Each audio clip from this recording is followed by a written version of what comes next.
I'm thinking about, I swear to God, this is like a real thing that just experience just came rushing back to me is like, I am sure that I would come into the office so like excited and um enthusiastic and saying, you know what, I got up in the middle of the night and I came up with this idea and I know we've been really stuck on this.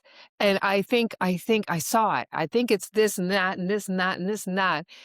Right? It was you're just saying that, and the person and sitting in the chair is like, "Oh, am I supposed to tell you, like, I think that's, you know, your idea, not everyone's idea?" You know what I mean? So, I can just see myself coming in and thinking, "Oh, yeah, we're building, we're connecting, we're trusting, we're awesome team together." It's just steamrolling, right? Like you to your point, there's no room for someone to go, Mm. "Well, maybe." Right? Well, Like, especially leader. with that enthusiasm, because Yeah, who wants exactly. to step on that enthusiasm, especially if Exactly. it's the leader who's showing up in that way?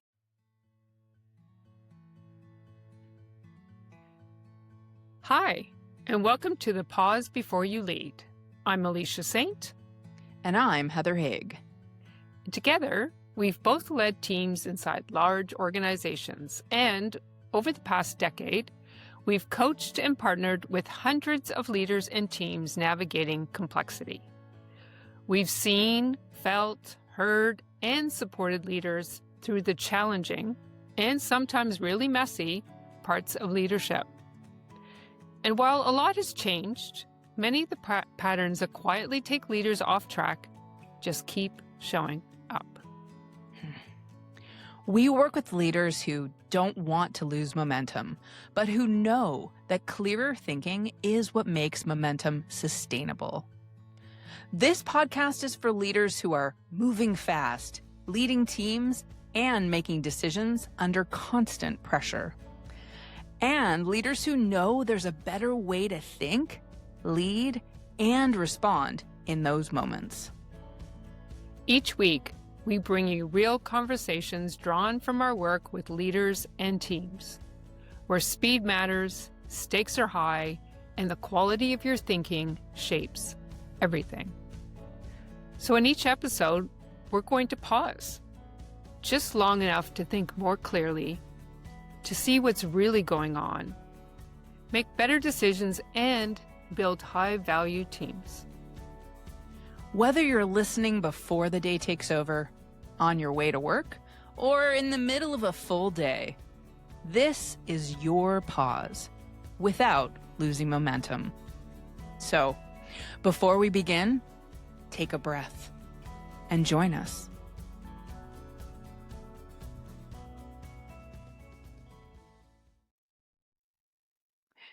Welcome to the Pause Before You Lead. I'm Heather Haigh.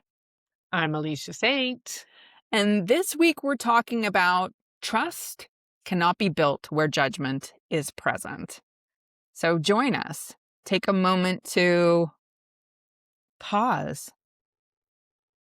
We're just going to invite you to be thinking about where judgment might show up in your leadership, in the relationships you have in the workplace.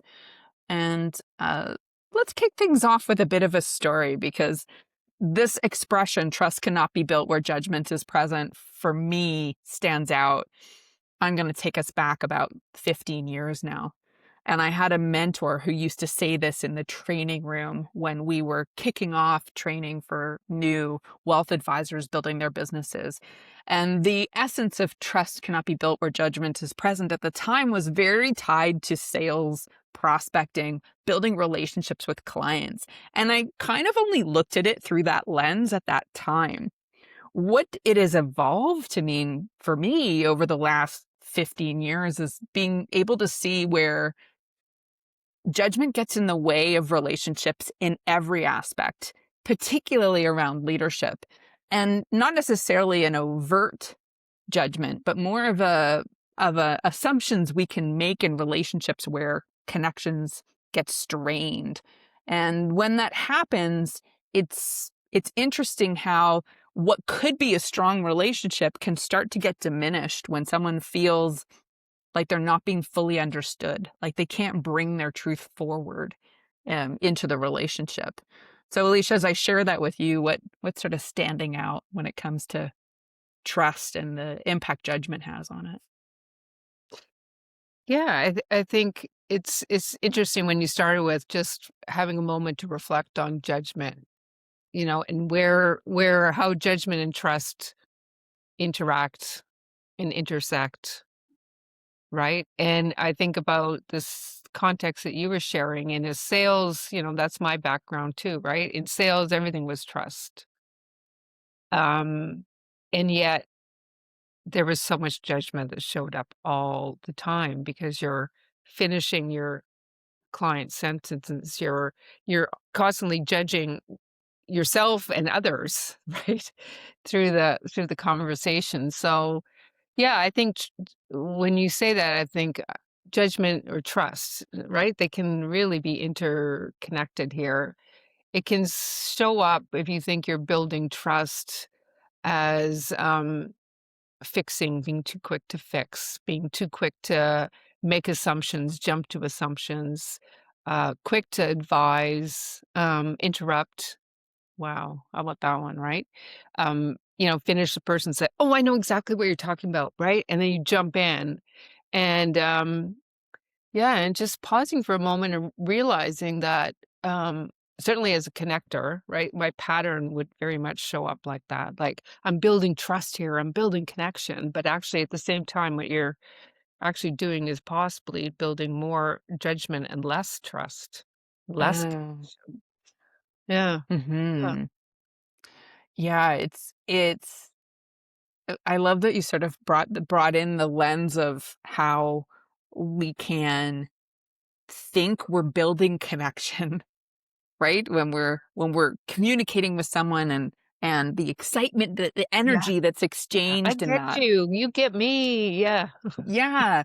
And yet at this if I'm feeling like you don't get me and you're operating in a way that indicates you think you get me, how that can create a sense of feeling judged, even if there hasn't been an overt judgment. When I think Mhm. about that sort of the contrast between, overt and covert, if we just sort of stood with that for a moment, finishing someone's sentences doesn't feel like judgment as a label, the way we would maybe say, you know, um, I uh, I was, looking for an opportunity in another part of the organization without sharing with my leader, and suddenly I'm leaving, and it feels like there was no communication, and so there's judgment that happens. Like I can't trust that person; they did that behind my back. That's sort of an overt judgment piece, right?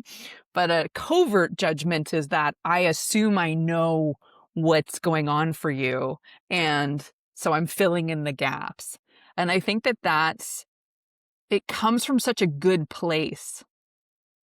It comes in a more subtle way that maybe as leaders we don't realize we're having that impact on someone else. Mhm. When there is a judgment that's just existing in, I know what you're thinking. I know what the right answer is. And for me as an impact person, where that has shown up and where I've really needed to self-manage is from a speed perspective. This idea that if I could do it faster by giving you the answer, that would help us both move more quickly to a determined outcome. Mhm. And the challenge with that is someone feeling like my own ideas, my own solutions, my own answers aren't good enough. You've already predetermined for me what the next step should be. And I can feel that inherently in my own system, and having to kind of intentionally sit in the curiosity of, I wonder what their answers are for them. And this is a perfect place for a pause, isn't it? Because we all have just these automatic patterns of how we relate to others, right? And when you feel like you're building trust and the other person's like nodding and saying, "Yeah, yeah." You know what I mean? Like you can miss all of those cues, right? And this is um and there it can turn into yeah, and you could hear how it easily can turn into judgment of other, right? Like, we're building trust here. We're working really well together. Look how connected we are. And I'm a perfectionist, and you're still not doing it just the way I wanted to. And you know what I mean? And let me tell you how to do it. And right? So I think this is another great example of the power of the pause to just for a moment reflect. How might judgment be showing up for me when I actually think I'm building trust and I'm building connection? Yeah. It's it's a really hard one because we you don't want a leader to second guess themselves in a way that changes who they are, how they operate. That caring piece that's so important for leaders to have. We're not suggesting that that's not something that you Right. have. I think the recognition of where judgment gets in the way of trust in those sort of covert or less direct ways is when someone feels like when they do speak up and there's a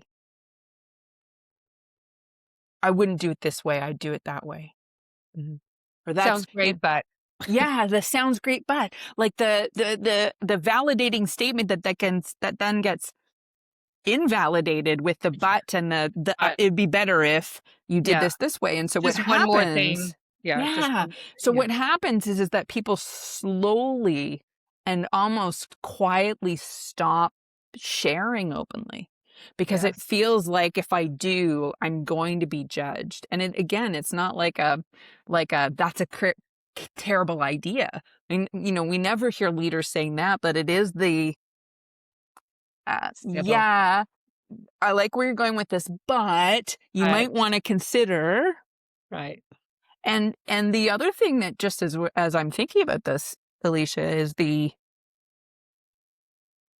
where someone may come to the table and be like, I've been thinking a lot about this, and here's how I think you should approach this, right? So we maybe even just circumvent that individual's input altogether. So there's the yeah, but piece that invalidates, and then there's maybe the I didn't even give you that opportunity because here's what I'm thinking is the best way Mhm, to approach this. mhm, And so the danger is while as leaders we feel inherently like we're helping, we may actually be shutting people down, and we may not know because the silence is interpreted as agreement, mhm, right? mhm. Like Yeah, if people were not happy with what I'm proposing, they would speak up. right. How Mhm, likely are you to speak up if I come in and judge your idea and shut it down, mhm. even if it's I'm not just directly? I'm thinking about I swear to God, this is like a real thing that just experience just came rushing back to me is like, I am sure that I would come into the office so, like, excited and, enthusiastic and saying, "You know what? I got up in the middle of the night and I came up with this idea, and I know we've been really stuck on this, and I think I saw it. I think it's this and that and this and that and this and that." Right? It was you just saying that, and the person and sitting in the chair is like, "Oh, am I supposed to tell you, like, I think that's" you know, your idea, not everyone's idea. You know what I mean? So I can just see myself coming in and thinking, "Oh yeah, we're building, we're connecting, we're trusting, we're awesome team together." It's just steamrolling, right? Like you to your point, there's no room for someone to go, Mm. "Well, maybe," right? Well, Like the leader. especially with that enthusiasm, because Yeah, who wants exactly. to step on that enthusiasm, especially if Exactly. it's the leader who's showing up in that way, you Yeah. know? We may have a little bit more ability to, express an opinion with a peer, but if it's your leader and your leader's coming in with that You know. energy and positive I see this a lot, and I know this happens even between us. One of us reads a book or listens to a podcast, and we come to this conversation with these ideas. and we're both so enthusiastic about whatever those things are, and it's Right. next to impossible for the other person to have any other response than just Oh. supporting and encouraging, because Mhm. anything else feels like conflict, challenge, pushback, and you don't want to deflate someone else's Mhm. energy, ideas, drive. But you can see how easy it is to just go nod along and reserve critical exploration of a concept for fear of rocking the boat or Mhm. upsetting the other person. And Mhm. so it comes from such a great place. And Mhm. it's interesting because I think when that happens with a leader too often, people feel like, well, they just tell us what to do, and we Mhm. just do it. We become uh, implementers of someone else's thinking, as opposed to like on teams where we're creating collective thinking. Mhm. Well, and I think, yeah, just using that as an example, right? It's like advice given too often, maybe too enthusiastically, you know what I mean? Says could say to the other person, because I'm there and I'm like, "I trust you. Like, I'm so excited to share this with you. I know that together we can really build this into something great." Right? So you can see how the leader's coming at it thinking they're building trust when really it's could be received as, "Oh, I see you've already decided what we need to do here. Oh, you've already made it clear that your idea is the best idea," right? So that you think you're building trust, but you're actually subtly actually introducing a lot of judgment, right? That puts that person sort of back on their heels a bit. So I think, it's as you're explaining that, I'm thinking, okay, in that situation, how could I have done it differently? And for those leaders that are listening to us and might be relating to this, how would we do it differently that builds trust without the judgment? Yeah. Well, I think when it, if we could look at a team example specifically for this, when a leader comes to the team and wants engagement, like wants participation, Mhm. wants us to collectively build something together, Right. the shift is to come to that conversation without all the answers.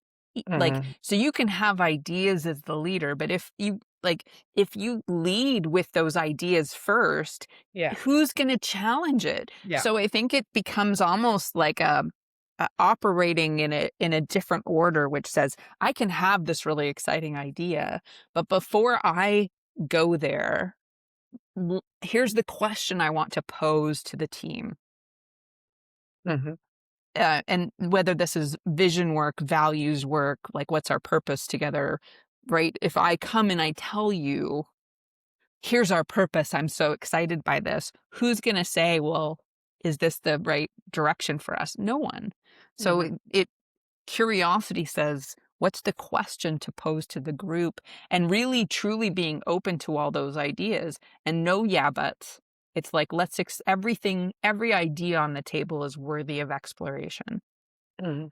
'Cause Mhm. I think the other thing that I have seen is when a leader does that, leads with the curiosity, but then responds with a, "Yeah, but here's a better idea."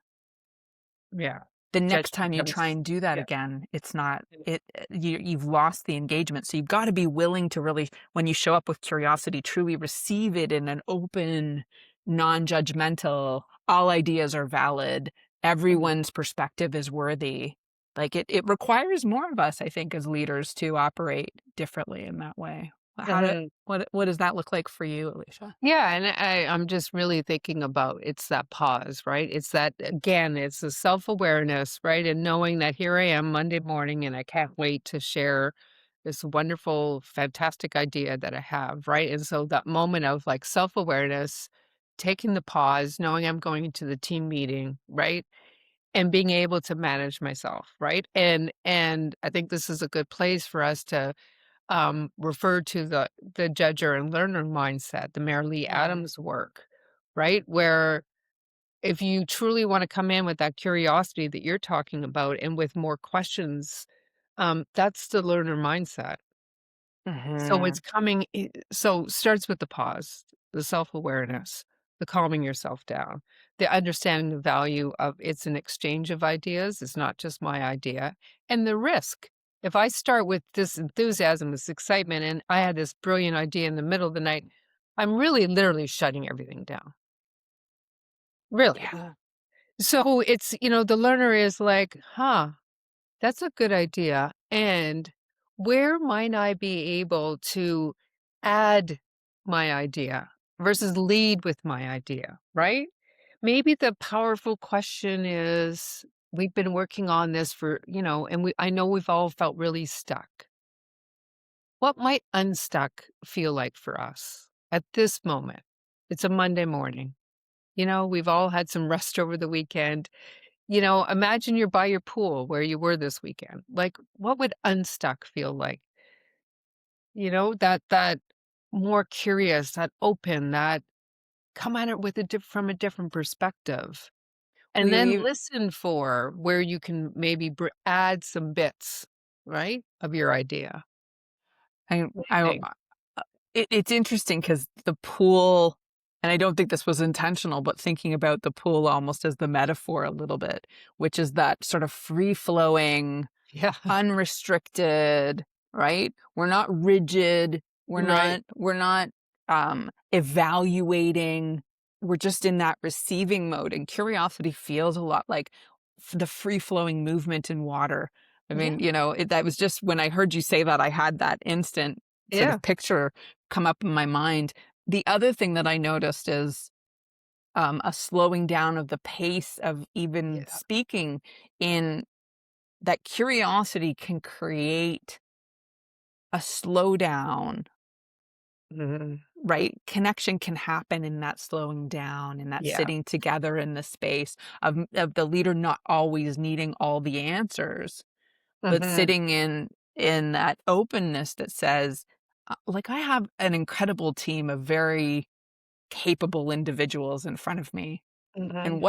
what might we come up with together in this free flowing open space where there's room to breathe and to think and And safety, right? That psychological safety for people to bring their yeah. voices in and to offer a wild and crazy idea, right? So, yeah, cool. And, we've talked about the importance of psychological safety. I know we'll come back to that. In teams, it Many, becomes so many important to not feel like you have to perform in a specific way or judgment will exist. yeah, And I know as leaders ourselves and the leaders we work with, no one comes to those meetings with an intention of control, with an intention of shutting down creative thinking. And that's where the danger of judgment can be so deceiving because we think that we're connecting when we're not. And people can emotionally disengage in um, quiet ways.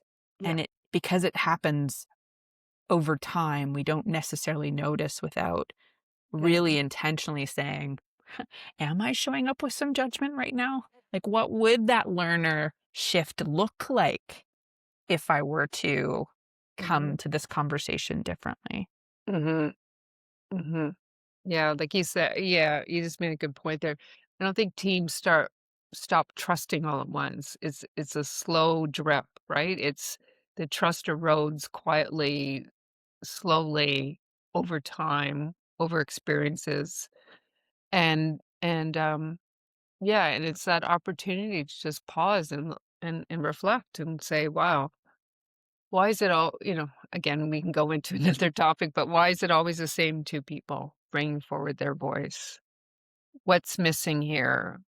And again, and I think the learner mindset can help you with that. What level of trust do I actually sense is in this team right now, is in this room right now?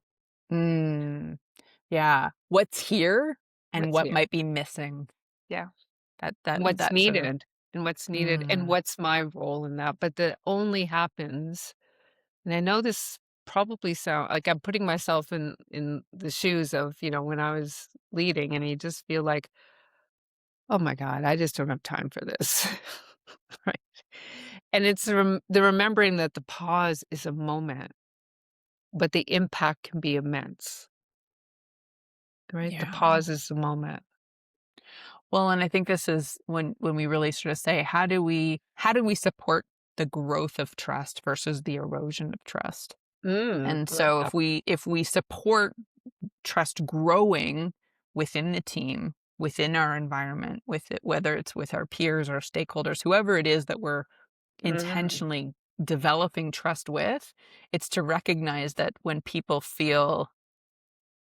uh, when people feel heard, when people feel seen, when people mhm, feel that someone is given time to understand them, mhm. not manage them, Yeah, right?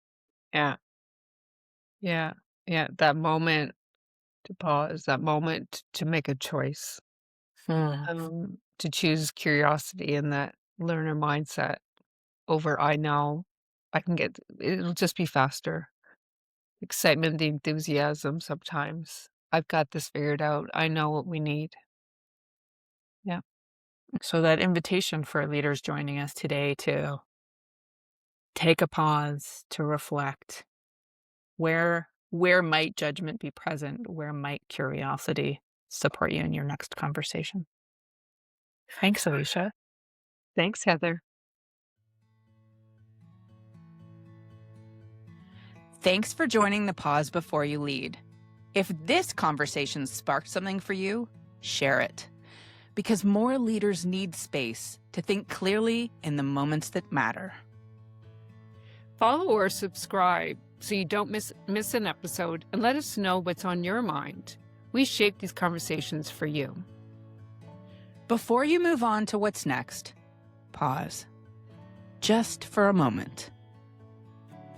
And notice, what might change if you led from here?